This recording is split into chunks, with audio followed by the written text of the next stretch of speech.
Bonjour Alice Zénitaire. Bonjour. Prix Goncourt lycéen, évidemment, avec votre précédent roman. Et là, voici Frappé l'épopée chez Flammarion. C'est un roman épique, c'est un roman qui parle de paysages, de nature du bout du monde, de la Nouvelle-Calédonie, d'un voyage, d'un personnage, Tas, professeur de français, qui va rencontrer des jumeaux Kanak. Et de là, une intrigue qui va nous amener à la découverte de cet archipel qui est aujourd'hui au cœur de l'actualité, mais au fond profondément romanesque. Oui, c'est vrai qu'on a tendance, nous, en métropole, à entendre parler de la Nouvelle-Calédonie qu'au moment des explosions de violence. Alors là, avec le soulèvement du printemps dernier, mais aussi, bien sûr, dans les années 80, au moment de la guerre civile, au moment d'Ouvéa. Et en fait, hors de ces temps de violence très circonscrits, c'est un archipel qui a une diversité de population qui est assez incroyable, qui a une histoire coloniale que moi, je trouve complètement dingue, puisque ça a été une colonie pénitentiaire de remplacement. Oui. C'est-à-dire un plan B, parce que les gens... On envoyait les bagnards, que vous dites d'ailleurs, finalement l'enfer au paradis. C'est un endroit magnifique où on a créé un bagne. Où on a créé un bagne parce que sinon les forçats mouraient trop vite en Guyane. Et donc on a envoyé des bagnards qui venaient de tout l'empire colonial français, et en particulier environ 2000 hommes qui venaient d'Algérie. Oui. Et c'est quand moi je découvre cette histoire que tout à coup ma vie et celle des Calédoniens d'aujourd'hui commencent à se rapprocher un peu dangereusement. Parce que, en fait, quand je vais là-bas pour la première fois, je rencontre des hommes et des femmes qui me disent, vous savez, peut-être on est cousins, parce qu'on est les descendants de la diaspora algérienne du bagne. Oui, donc des Algériens qui vivent dans certains endroits qui sont assignés finalement à Bourail, des zones comme ça en Nouvelle-Calédonie, et qui parfois deviennent des hommes politiques importants. Oui, alors ils sont assignés à certains endroits, parce que c'est là qu'on leur donne des terres à cultiver. En fait, ça fait partie de l'idéologie coloniale de la Nouvelle-Calédonie. C'est une colonie pénitentiaire, mais ensuite on va en faire une colonie de peuplement, puis il faut qu'elle devienne rentable, il faut qu'elle soit autonome économiquement. Donc pour ça, il faut qu'elle soit cultivée. Donc on donne aux types qui sortent des travaux forcés, on leur donne 4 hectares et en leur disant tu vas cultiver ça. Et ceux qu'on appelle les Arabes de Calédoune, on leur donne généralement les 4 hectares dans des coins où la terre elle est pas géniale, parce qu'en fait c'est des concessions en bordure de mangroves dans la baie de Nessadiou, autour de Bourail, dans la vallée de Bogen, de Pueo, etc.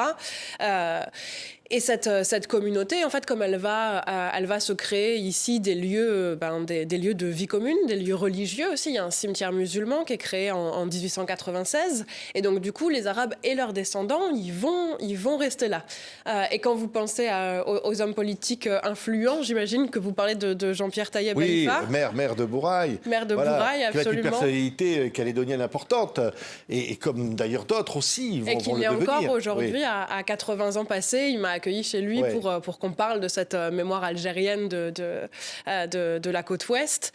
Et c'est une figure, en fait, alors pour les Calédoniens qui est très connu, pour les métropolitains qui est une figure un peu surprenante, puisque c'est un cow-boy algérien du Pacifique. Incroyable personnage. Alors, le souffle romanesque de ce livre, il faut quand même le dire, votre personnage, donc Tas, elle prend l'avion, elle fait les 18 000 kilomètres qui l'amènent pour une séparation amoureuse, qui l'amène à revenir en Nouvelle-Calédonie. Et au fond, elle se pose cette question, qu'est-ce que c'est que la Calédonie? Alors vous dites, il y a Christian Carambeu, bien sûr, le footballeur, il y a Louise Michel, la communarde, qui va se retrouver justement avec ses compagnons d'infortune, bagnards, à l'île des Pins et ailleurs. Mais au fond, qu'est-ce que c'est que la Calédonie?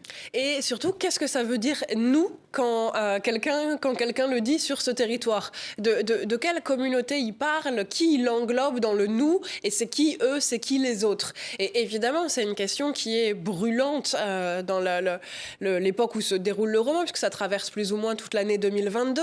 Les 3 référendums sont passés. Et alors la question se pose, du coup, est-ce que les 3 référendums ont acté que la Calédonie restait française pour de bon? Ou est-ce qu'au contraire, ils ont servi à rien et qu'il va falloir recommencer, puisque les derniers ont été boycottés? Et du coup, Tas et ses collègues passent leur temps à s'engueuler.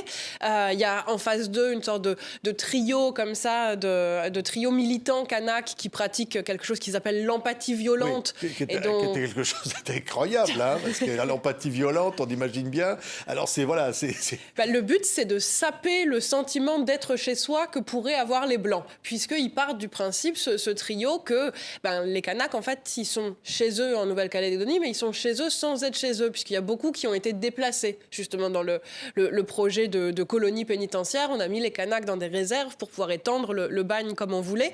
Donc, ils sont chez eux et pas chez eux. Et donc, ils ont envie de répliquer ce sentiment-là. Chez les Chaldeans caldoche chez les Européens qui sont arrivés après eux. Donc ça passe par une série de petites actions comme entrer dans un appartement, déplacer les objets mais ne rien prendre. Ce qui fait que la familiarité de l'appartement, après quand on rentre, on est chez soi mais on n'est pas chez soi. Puis même on commence à douter, on se dit attends, il y a des cambrioleurs qui sont venus mais ils ont aimé aucune de mes affaires elles sont pourries ou quoi Et donc de ce trouble va naître une communauté empathique, pense le trio, qui va permettre aux Blancs de comprendre puis de réparer ce qu'a causé la colonisation. Mais en tout cas, il y a toute cette question, c'est qui, nous, et comment on produit du vivre ensemble. Et du vivre ensemble qui, encore une fois, est pas ce vivre ensemble qui entre en crise uniquement dans les moments dont nous, on peut entendre parler en métropole, avec des armes à feu, avec des barrages, avec des morts. On en parle dans le bouquin, effectivement. Il y a un moment donné où le livre est écrit, il y a une espèce de fausse paix qui a précédé les événements qu'on a connus récemment. Mais au fond, on sait très bien que c'est quelque chose d'éruptif.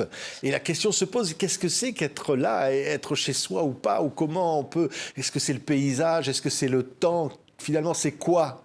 Qu'est-ce qui fait qu'on appelle un endroit chez nous? Est-ce que c'est une légitimité de qui est arrivé le premier, comme on peut le dire, les Kanaks sont le peuple premier, puis tous les autres, donc du coup, ne sont que des peuples seconds, et ça, c'est vrai. Il y en a beaucoup, les Wallisiens, mais ce n'est pas, Asiatiques. c'est pas du tout juste le colonna blanc, ces peuples seconds.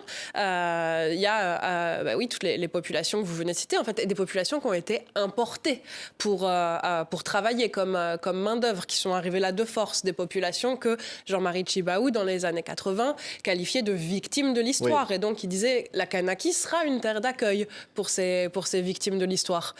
Et en tout cas, toutes ces populations, ce qu'elles ont en commun, avant même l'articulation politique du droit, de la légitimité, c'est de penser que chez elles, c'est ce territoire-là, c'est cette faune-là, c'est cette flore-là. C'est ça qui est beau dans le bouquin, c'est que là, vous nous décrivez la Calédonie d'une façon incroyable. Des oiseaux de Nouvelle-Calédonie, des couleurs, les plantes, les animaux, les cagous, les animaux endémiques à la Calédonie, et puis même, les rivières, la ville, Nouméa, en fait, au fond, vous êtes immergé comme ça par ce tempo de la nature et de la vie. Oui, parce que moi, j'y ai passé, pendant mon deuxième séjour, j'y ai passé près de 3 mois, pendant lesquels j'écrivais Frapper l'épopée. Et c'est vrai que c'était aussi une accumulation de sensations qui, pour moi, était extraordinaire. C'est-à-dire, c'était la première fois de ma vie que je vivais un été austral, que je sentais cette épaisseur de l'air, cette humidité très chaude, que je voyais ces couleurs-là. C'est une terre qui est saturée de métaux lourds, ce qui permet qu'on en extrait le manganèse, le chrome et bien sûr le nickel, mais du coup sur lesquels la végétation est très lente à pousser. On a des forêts qui mettent 1500 ans en fait avant d'arriver à leur âge adulte, et elles ont des couleurs hyper particulières. Et moi j'étais saturée de ça. Chaque fois je rentrais, j'écrivais ce que ça faisait de vivre dans cette température, les nouvelles couleurs que j'avais vues, les nouvelles sensations que j'avais vues. Et le livre, il est tout tissé de ça, de ce qui pour moi était exotique et de ce qui fait en fait la normalité et la maison de Tass. Oui, ce qui en même temps montre toute la complexité, mais en même temps une complexité fascinante de la Calédonie qu'on ne comprend pas, que les gouvernements français ne comprennent pas depuis si longtemps. Au fond, frapper l'épopée, ça veut dire quoi? C'est aller se confronter à cette complexité, au fond. Oui, ça veut dire à la fois mettre par terre, donner des claques à l'épopée coloniale qui raconte les choses d'une manière très très simple en fait, et qui fait comme si le territoire avait commencé à exister en 1853 quand un amiral a planté un drapeau français dessus.